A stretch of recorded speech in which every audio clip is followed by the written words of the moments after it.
προχτές το εξής και είχα μία απορία. Άκου αν δεις, Άννα, τώρα εδώ και θα πάμε στον Πάνο σε ένα λεπτό. Υπάρχει μία έρευνα από το Ινστιτούτο Λιανεμπορίου Καταναλωτικών Αγαθών, η ΕΛΚΑ. Εντάξει, η οποία αυτή η έρευνα λέει ότι το τυπικό καλάθι του σούπερ μάρκετ στην Ελλάδα είναι πιο φτηνό. Είναι χαμηλότερες οι τιμές σε σχέση με τη Γαλλία, την Αγγλία, την Ιταλία, την Ισπανία, την Πορτογαλία, τη Γερμανία, τη Ρουμανία και τη Βουλγαρία. Και γράφει μάλιστα ότι η Ελλάδα καταγράφει τη δεύτερη ψηλότερη επιβάρηση από το ΦΠΑ μέσα στις 10 εξεταζόμενες χώρες. Τι εννοεί το καλάθι, ποια προϊόντα? Αυτά τα βασικά προϊόντα, το καλάθι της νοικοκυράς, που λέμε ότι είναι πιο φθηνό από αυτές τις χώρες. Και ήθελα να ρωτήσω αν πράγματι ισχύει έτσι και αν έχουν ληφθεί όλα τα στοιχεία υπόψη. Γιατί αύριο θέλω να σου πω ότι έχει μια συνάντηση ο Πρωθυπουργός και ο κύριος Θοδωρικάκος με τα σούπερ μάρκετ ουσιαστικά. Είναι ο πρόεδρος του ΣΕΒ, ο πρόεδρος των ελληνικών βιομηχανικών τροφίμων και ο πρόεδρος της Ένωσης των Σούπερ Μάρκετ. Και θα πούνε ότι κοιτάξτε να δείτε, παιδιά, πρέπει να μειώσετε το μεσοσταθμικό κέρδος για να μπορέσει και ο κόσμος να τα βγάζει πέρα, γιατί δεν τα πάμε καλά με το σούπερ μάρκετ. Λοιπόν, ο κύριος Πάνος Αδαμαντιάδης είναι κοντά μας, εμπορικός αναλυτής. Καλή σας μέρα. Γεια σας. Καλημέρα κύριε Λάμπρου και καλημέρα κυρία Σταματιάδου. Γεια σας. Ευχαριστούμε που είστε μαζί μας. Θέλετε να μας πείτε λίγο τι γίνεται με αυτή την έρευνα? Είμαστε τελικά πιο οικονομικοί από άλλους? Καταρχάς δεν αμφισβητείται σε καμία περίπτωση η έρευνα του ΙΕΛΚΑ όσο αφορά στο κομμάτι των στοιχείων. Αυτό που, επειδή την έχω μελετήσει και είναι και στη δουλειά μου να μελετάμε τις έρευνες αυτές, βγήκε μόλις την προηγούμενη εβδομάδα, υπάρχουν κάποια δεδομένα τα οποία αν δεν τα βάλεις μαζί δεν μπορείς να βγάλεις συμπέρασμα. Δηλαδή? Και θα ξεκινήσουμε το πρώτο, το πολύ πολύ βασικό, που έχει να κάνει με την αγοραστική δύναμη. Αν συγκρίνουμε τον κατώτατο μισθό της Ελλάδας με τον κατώτατο μισθό της Αγγλίας ή της Γερμανίας, που θα πω σήμερα ότι είναι, όπως ξέρουμε όλοι, στην Ελλάδα 920 μεικτά και στο Ηνωμένο Βασίλειο 2.620 μεικτά, το ότι είμαστε 30% φτηνότερα από το Ηνωμένο Βασίλειο, που ισχύει, αν ισχύει, και θα δούμε τώρα και τα προϊόντα που περιλαμβάνει αυτή η έρευνα σε δεύτερο χρόνο, δεν λέει τίποτα. Διότι αν πάμε λίγο πιο πίσω, στο 2021, όταν είχαμε κατώτατο μισθό 650 ευρώ μεικτά, στο Ηνωμένο Βασίλειο ήταν 1.600 μεικτά. Άρα ο πληθωρισμός τρέχει σε όλα τα κράτη. Υπάρχουν κάποια άλλα κράτη που φροντίζουν οι μισθοί να ανέβουν παράλληλα με τον πληθωρισμό και να κρατήσουν την αγοραστική δύναμη. Άρα έχουν ανέβει τα πράγματα, μπορεί να έχουν ανέβει τα πράγματα, και συγγνώμη, δεν έχουν ανέβει κιόλας, γιατί πάντα είχαμε αυτές τις διαφορές το εξωτερικό με την Ελλάδα. Τώρα, ένα είναι αυτό. Το δεύτερο είναι... Το συμπέρασμα, ρε παιδιά, είναι, για να το καταλαβαίνει και ο κόσμος, ότι ναι μεν αυξάνονται οι τιμές και στο εξωτερικό, αλλά δεν έχουμε τους ίδιους κατώτατους μισθούς. Δηλαδή γίνονται οι έρευνες αυτές, συγκρίνονται τα στοιχεία, αλλά 920 ευρώ εδώ ο κατώτατος μισθός μεικτά, 2.620 στη Βρετανία. Οπότε είναι σαν να ξεκινάει από λάθος βάση η έρευνα, κάπως έτσι. Ακριβώς. Καταρχάς, κυρία Σταματιάδου, θα σας πω απλά τα πράγματα. Το ίδιο προϊόν με βάση την έρευνα το αγοράζετε εσείς 1 ευρώ και παίρνετε 920, και ο συμπολίτης μας στο Ηνωμένο Βασίλειο το αγοράζει 1,30 και παίρνει 2.620. Νομίζω ότι αυτό τα λέει όλα. Ναι. Έτσι. Αυτό το στοιχείο που είναι πάρα πολύ βασικό δεν συνδέεται με την έρευνα του ΙΕΛΚΑ. Δεν αναφέρει κάπου αυτό.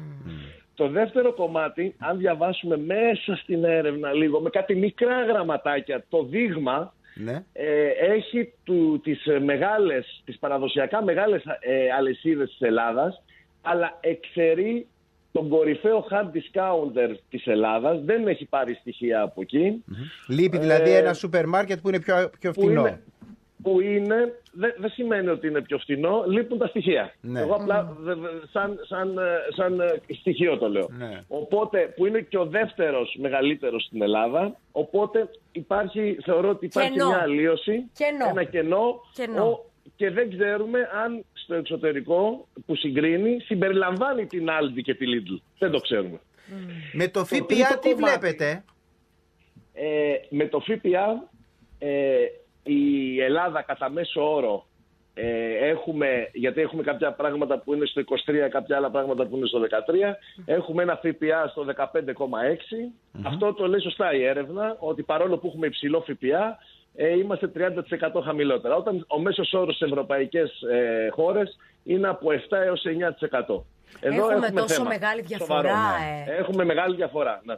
Και μάλιστα υπάρχουν χώρες που έχουν επέμβει σε αυτό το κομμάτι. Ναι. Εδώ στην Ελλάδα δεν θεωρείται μια περιοχή, δηλαδή πολλές φορές έχει δηλωθεί από την κυβέρνηση ότι δεν θεωρείται μια περιοχή η οποία πρέπει να ασχοληθούν αυτή τη στιγμή το κομμάτι του ΦΠΑ. Ναι, γιατί είναι λεφτά που αν τα χάσουν δεν μπορούν να τα πάρουν από αλλού.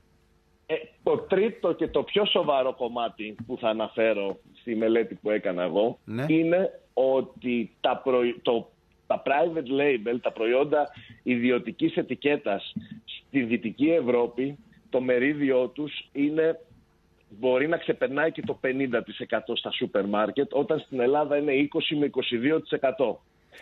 Αν δεν συγκρίνουμε αυτούς τους κωδικούς, συγκρίνουμε επώνυμο στην Ελλάδα με επώνυμο στο εξωτερικό και δεν συγκρίνουμε τελικά το μέσο καλάθι, γιατί το μέσο καλάθι στη Δυτική Ευρώπη περιλαμβάνει κατά 50% προϊόντα ιδιωτικής ετικέτας, ενώ το μέσο καλάθι στην Ελλάδα περιλαμβάνει κατά 20% προϊόντα ιδιωτικής ετικέτας. Αν το κάνουμε λοιπόν σωστά, θα δούμε ότι η διαφορά μας δεν θα είναι ούτε 30%. Οπότε και σε συνέχεια αυτά που είπαμε, και επειδή μιλήσαμε και την προηγούμενη εβδομάδα και λέγαμε για τις αυξήσεις, πολύ εύστοχα σας βγήκε και το συμπέρασμα. Η απορία. Άρα αύριο, ας πούμε. Τι μας έλεγε την προηγούμενη εβδομάδα και τι μας λες τώρα. Έτσι, να σου πω. Άρα δηλαδή αύριο που θα συναντηθεί ο Πρωθυπουργός με τους εκπροσώπους και των σούπερ μάρκετ και του ΣΕΒ, τι είναι αυτό που αν ακούσει ο πολίτης θα είναι θετικό για την τσέπη του? Δηλαδή πώς μπορεί να πέσουν αυτές οι τιμές? Πού να κάνουν πίσω αυτοί οι άνθρωποι για να μπορέσουμε να πάμε κι εμείς πιο άνετα στο σούπερ μάρκετ? Αν θυμάστε την προηγούμενη εβδομάδα, σας είχα πει ότι οι αλυσίδες στο σούπερ μάρκετ λειτουργούν, παρόλο που έχουν εξυγχρονιστεί και εδώ και στην Ευρώπη, με τη θεωρία του μπακάλικου. Ναι. Δηλαδή, έχετε εσείς ένα προϊόν, μου το δίνετε εμένα, το βάζω στο ράφι μου, βάζω τα λειτουργικά μου και την κερδοφορία μου και το πουλάω. Αν δείτε τους ισολογισμούς των αλυσίδων σούπερ μάρκετ, ο συντελεστής καθαρός κέρδους είναι 1 έως 1,5%. Μπορεί να είναι οι τζίροι πάρα πολύ μεγάλοι και να βγαίνουν κέρδη κάποιων εκατομμυρίων, αλλά το ποσοστό κέρδους είναι 1 με 1,5%. Θέλετε 2? Κάποιοι μπορεί να είναι και 2. Μιλάμε ότι είναι στο όριο και του λογιστικού λάθους. Δηλαδή, αν το 1 γίνει -1, λέω εγώ τώρα, φαντάζεστε τι μπορεί να γίνει. Οπότε, εγώ προσωπικά και σαν αναλυτής σε αυτά τα θέματα δεν βλέπω περιθώριο στο να μειώσει την κερδοφορία του το λιανεμπόριο. Εκεί που βλέπω περιθώριο είναι στον έλεγχο των ανατιμήσεων, ποια είναι η διαδικασία, δηλαδή πώς ορίζεται η μία βιομηχανία να περάσει ανατίμηση και με ποιους τρόπους, και στον έλεγχο με περισσότερες και με πιο εντατικούς ελέγχους της ανεξάρτητης αρχής. Μάλιστα. Για να δούμε. Δεν βλέπω κάτι άλλο. Οτιδήποτε άλλο θεωρώ είναι στα πλαίσια της επικοινωνιακής τακτικής που θα το δούμε άλλωστε στην τσέπη μας. Τι επικοινωνιακή? Εδώ σου λέει άλλος πήγα, δεν αλλάζει τίποτα, γεια σου. Δεν πάνε να λες εσύ τώρα ό,τι θέλεις, σου λέει Σπύρο Λάμπρου. Εγώ το βλέπω στο χαρτί. Ναι, αυτό που σκεφτόμουν, κύριε Λάμπρου, είναι ότι δυστυχώς έρευνες σαν αυτές του ΕΛΚΑ, που είναι πολύ σοβαρές, αλλά όπως είπαμε θέλουν μελέτη από πίσω, γιατί βγαίνει μια επικεφαλίδα, γυρίζει σε όλα τα μέσα και εμείς σαν πολίτες δεν έχουμε το χρόνο να διαχειριστούμε την πληροφορία, ούτε γνωρίζουμε σε βάθος.